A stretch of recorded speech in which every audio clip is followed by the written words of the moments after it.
Proposed legislation will force city and county law enforcement agencies to comply with federal immigration authorities. House Bill 1083 takes aim at so-called sanctuary cities in our state of Georgia.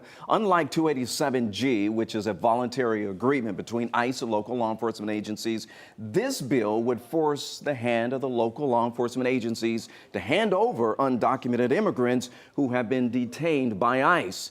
Immigration advocates say the bill is discriminatory and is a threat to Georgia's immigration workforce.